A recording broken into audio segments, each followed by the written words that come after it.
fellow designers, it's Karen of Karen Gwen Customs, and today I'm giving you guys a tutorial on how to make a mermaid gown with godets with a train longer in the back than in the front. A lot of people have been asking me how to do that, and I actually am working on a prom dress today that has that exact situation. This is what her dress is going to look like, and I'm getting ready to cut it out now, so stay tuned. Okay, so the first thing that I'm going to do is show you guys how I'm going to be adjusting the pattern for her measurements. So one of her measurements, her waist to hip is only 5 inches. So on the pattern, I'm going to make the waist to hip be 5.5 inches to allow for that 1/2 inch seam allowance at the top of the waist. So on my pattern, you can see that this is the hip line right here. So you can see that the hip is 8.5 inches from the waist. So that's 8 inch hip to waist plus 1/2 inch seam allowance. For her, she only needs 5 inches from hip to waist. So I already did this before, so I know where to fold it, but I am folding the pattern down so that her hip to waist is only 5.5 inches, which is the 5 inches that she needs plus the 1/2 inch seam allowance. So you can see on my measuring tape, this hip line sits at 5.5 inches. So that's the first adjustment that I'm doing. And I'm going to go ahead and pin that down. And then what else? Also, her waist measurement that she sent me, her waist is 33 inches. But then for hips, she sent me 36 inches. So a lot of the clients that I've measured, there's usually up to a 10-inch difference between waist to hip. So her ratio is pretty small. She has a 3-inch difference. So to be on the safe side, I'm going to give her, she gave me 36 inches. I'm going to give her a 38. So on my size chart, a 33-inch waist is a large. And then a 38-inch hip is a small. So what I'm going to do, I will be pinning her hip back at a small.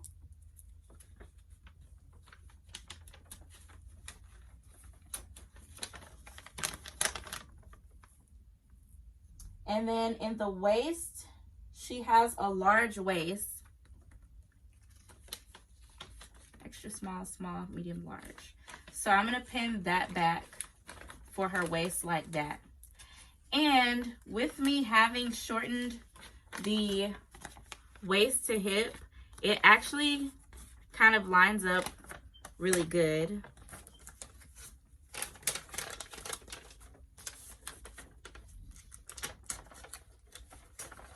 Okay, so you can see extra small, small, medium, large. So she's going to have a large waist. And then for her hip, I'm giving her a small hip, which is 38 inches. And that's the small line right there. So this is her customized pattern, and I didn't have to like redraft or anything. I literally just folded things back where they needed to be. And then based on the other measurements that she gave me, I determined that her hip to knee, or hip to flare, because I do the flare 3 inches above the knee. You don't want to do your flare starting too close to the knee because then it becomes difficult to walk.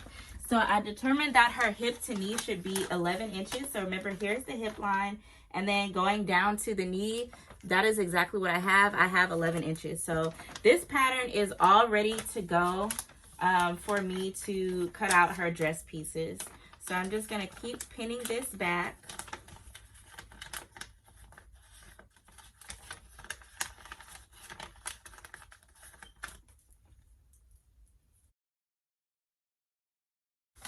And then I'm going to pin this back at the small as well.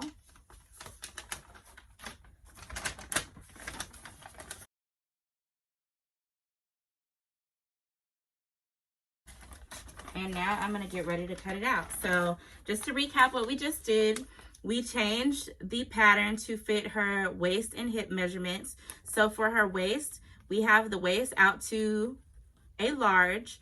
Her hips we have at a small, because the waist that she has is a 33. Her hips are a 38.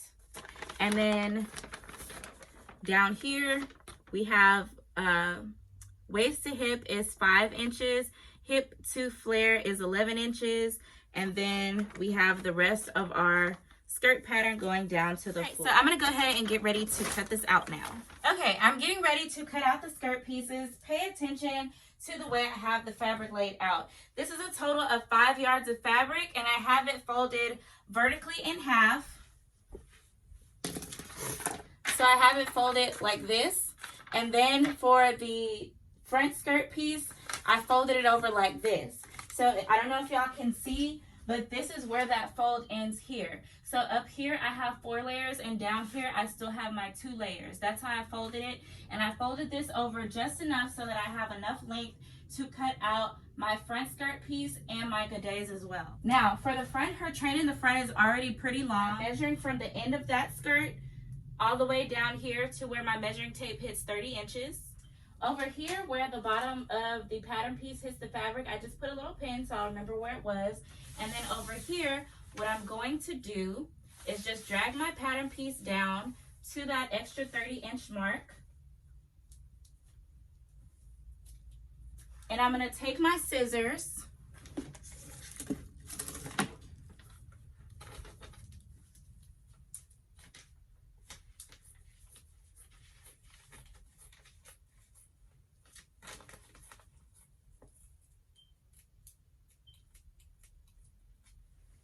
then I'm gonna pull my pattern piece back up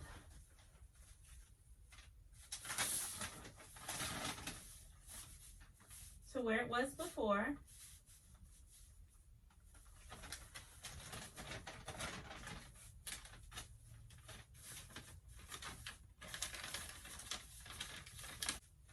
So I have it lined up all the way with the top of the fabric up there, and I'm going to pin it in place.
Starting at the top, I'm going to go ahead and cut my skirt pieces out. Remember up here, I'm cutting out both the front and the back pieces.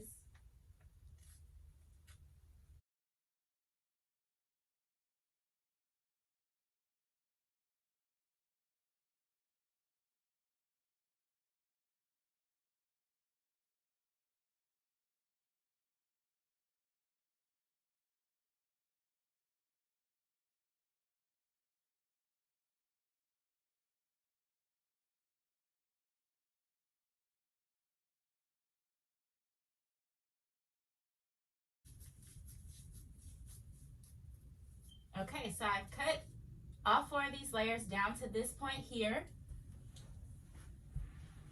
For the front skirt piece, I'm going to cut along this edge, but only with these top 2 layers.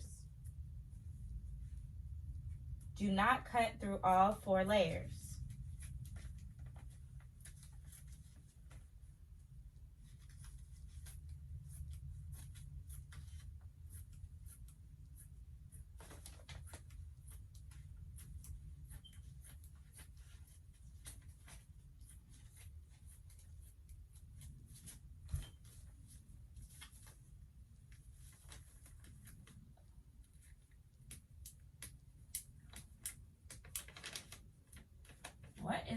my scissors. Okay.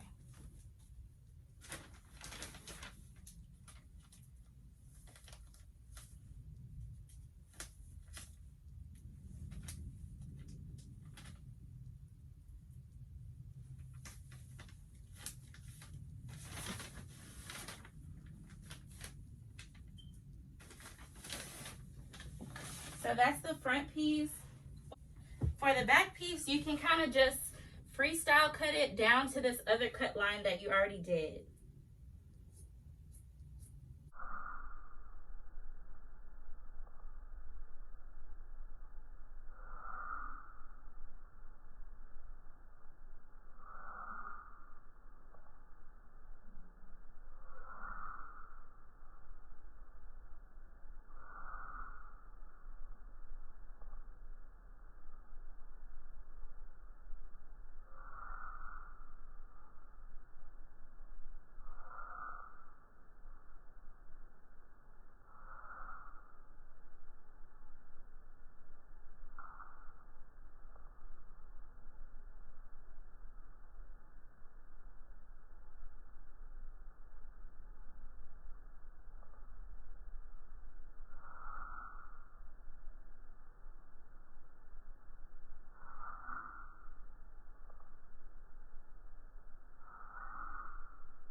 Now, with my 5 yards, you can still see I have a decent amount of fabric still left over.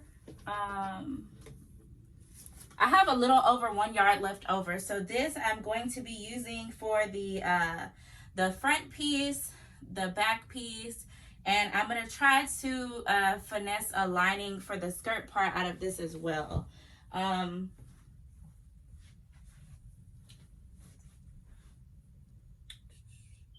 But yeah, like I said, you'll just freestyle this, and if it like looks a little funny, you can just like use your scissors to clean it up a little bit.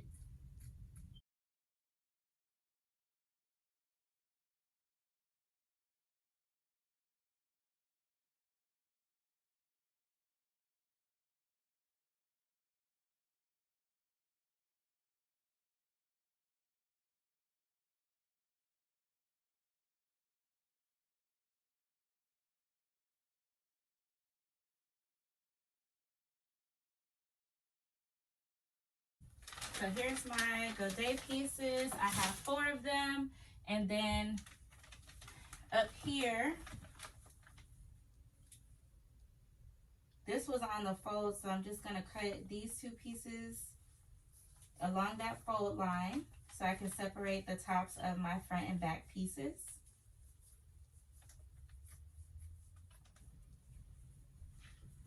Here is the client's front piece.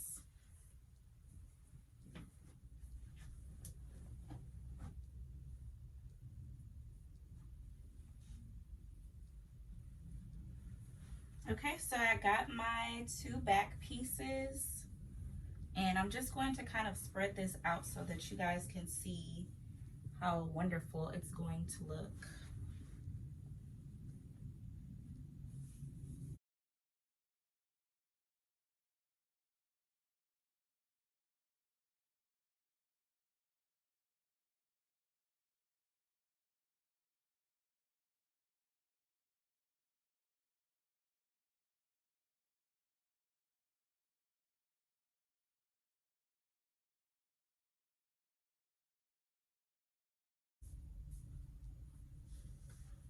So that's how big her train is going to be. And if you wanted to even make it more full, you could add a triangular godet in the back going from knee to floor, as long as the back is just like how you do in the side, but it would just be a longer godet if you want to give it more of a circular round look. I have finished sewing the skirt together with the exception of the zipper, because I'm going to do that after the whole, after I've added the top and everything. But I'm just going to pin this on the mannequin so that you guys can see what it looks like. And remember, my client has more of a large waist, so the waist is a little tight, but it fits kind of perfectly in the hip area.